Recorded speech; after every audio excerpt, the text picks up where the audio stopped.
Je me suis placée ici parce que c'est le seul endroit où je peux avoir de la bonne lumière puis on voit pas le désastre qui est ma cuisine. La semaine passée, j'ai tenté de filmer cette vidéo et le résultat était que je recommence et je vais essayer d'être un peu plus cohérente parce que la première vidéo que j'ai filmée, c'était chaotique, c'était confus, il n'y avait rien de clair. Ce que je voulais partager, c'était mes vraies peurs, mes vraies craintes face au retour à l'école. La majorité des profs dans cette province recommencent cette semaine. Oh oui, à moins que tu es prof au cégep, je sais, vous allez recommencer plus tôt. Mais on recommence cette semaine, journée pédagogique, et on va essayer de se donner un peu de structure, d'organisation pour assurer la sûreté, la sécurité de tous. Mais veux pas, il y a beaucoup de craintes. On le voit dans les médias, on les voit sur les réseaux sociaux, on les voit dans les nouvelles. Les parents, les élèves, les profs expriment leurs craintes personnelles et collectives face au retour à l'école pendant le temps de la COVID-19. Je dis pas que ce que moi je ressens comme crainte, comme peur, c'est unique pour moi. Je suis certaine qu'il y a des personnes, des profs, des parents, des élèves qui ont les mêmes craintes que moi ou des craintes qui ressemblent aux miennes. Mais moi, j'en ai 3 et je vais essayer de les expliquer du mieux que je peux.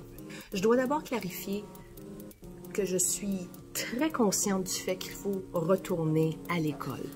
Je reconnais qu'on ne peut pas rester pour l'instant à la maison, qu'on soit enseignant ou qu'on soit élève.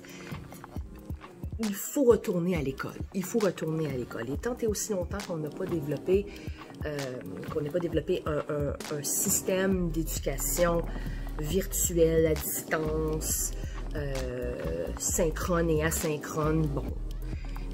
Tant et aussi longtemps qu'on n'ait pas développé ce système-là, il va falloir qu'on retourne physiquement pour du présentiel dans une école. Et la deuxième clarification que j'ai à faire, c'est de dire que je n'ai pas nécessairement peur de tomber malade. Avouons-le, tous les profs tombent malades en recommençant l'école. Il y a des microbes partout dans l'école. Bon. J'ai déjà connu une prof qui a pogné la gastro 2 fois en 1 mois. Oui, la COVID, c'est un virus un peu plus virulent qu'une gastro, mais c'est pas ça qui me tracasse. Tomber malade dans un environnement clos, comme une école, c'est comme quand quelqu'un pogne un virus ou un rhume ou quelque chose, un microbe, au Comic-Con. La minute que tu renfermes une gang de personnes dans un endroit fermé, il va avoir de la propagation de microbes, de virus, qu'on le veuille ou non. Donc, je peux pas dire que j'ai peur de tomber malade parce que je fais face à cette réalité-là, de toute façon, pandémie ou non.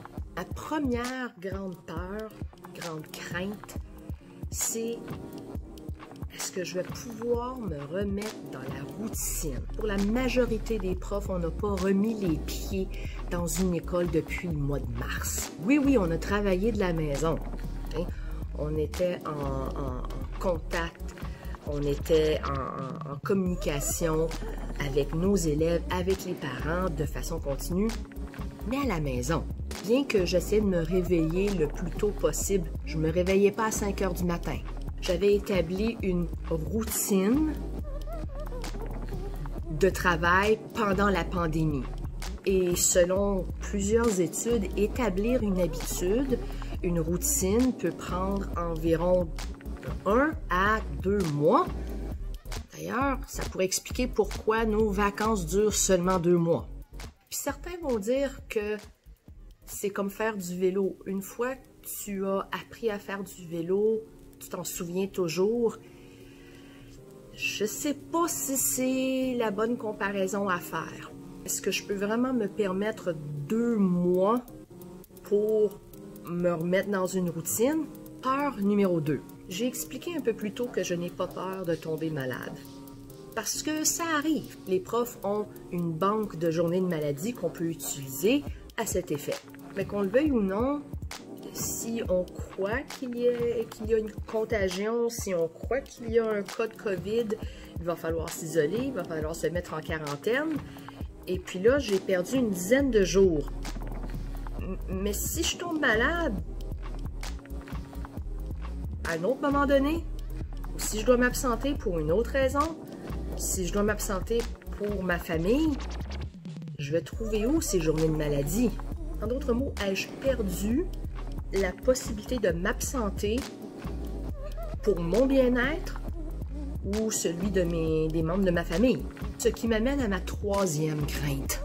Et je reconnais que c'est une peur un peu ésotérique, philosophique, métaphysique. J'ai peur que le système s'effondre. Compte tenu qu'il y a une centaine de postes non comblés à travers la province, compte tenu du fait qu'il y a déjà une pénurie de profs, sachant aussi que certains profs sont déjà partis à la retraite, d'autres sont partis en retrait préventif parce que leurs exemptions médicales ont été approuvées, et sachant aussi qu'on a limité le nombre de suppléants par région, ça va créer un stress énorme sur le système éducatif.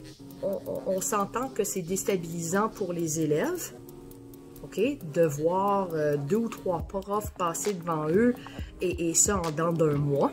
On va les trouver où, ces profs-là? J'ai fait une vidéo l'an passé dans laquelle j'ai ragé contre le refus d'accorder des congés à certains profs ou des retraites progressives à certains profs par certaines commissions scolaires. C'est un gros problème. C'est un gros problème. En tant que prof, en tant qu'ouvrière, en tant qu'ouvrier, en tant qu'employé, si je me sens pas en sécurité, si je me sens pas bien, je devrais avoir le droit d'arrêter de travailler. Le fait qu'on ne valorise pas notre travail, le fait qu'on n'a pas pris le temps de renforcer le système, le fait qu'on a créé un environnement avant où les profs étaient stressés, épuisés, brûlés, anéantis par leur charge de travail. Et là, par-dessus tout ça, on met toutes les impositions, la structure, les contraintes de la COVID et de la pandémie.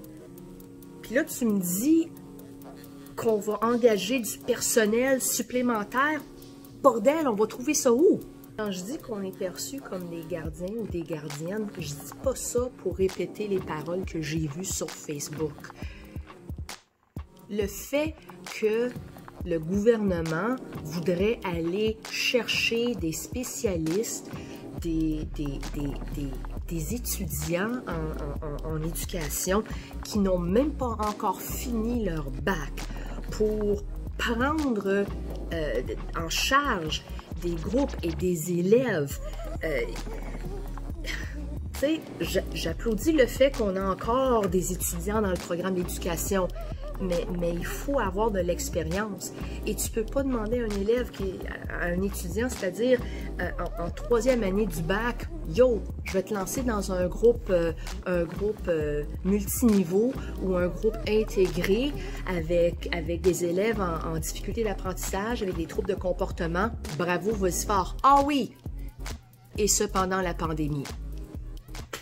Je pense que on cherche juste à envoyer les élèves dans une bâtisse à l'extérieur de la maison pour que papa et maman recommencent à travailler et qu'il y ait un adulte qui les supervise puis qui ne détruise pas l'édifice ou le local. Je ne veux pas percevoir ma profession d'une façon aussi cynique, mais c'est l'impression que j'ai en ce moment. Alors quand je parle d'un système qui s'effondre, je parle d'une profession qui a perdu toute sa valeur. Je sais que mes peurs sont peut-être pas généralisées à travers la population, mais ça va pas changer ma relation avec les élèves.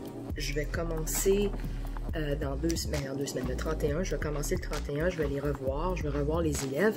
J'ai hâte de les voir, j'ai hâte de travailler avec ces élèves et je pense qu'avec les élèves, je vais essayer de donner un sens beaucoup plus positif à notre réalité parce que veut pas, on est entouré de beaucoup de négativité. Et de raison, c'est pas une négativité, une fausse négativité. Il y a beaucoup de stress et d'anxiété. Et je pense que retrouver un peu la normale, telle qu'elle sera, va nous faire du bien collectivement. Partagez avec moi vos peurs et vos inquiétudes.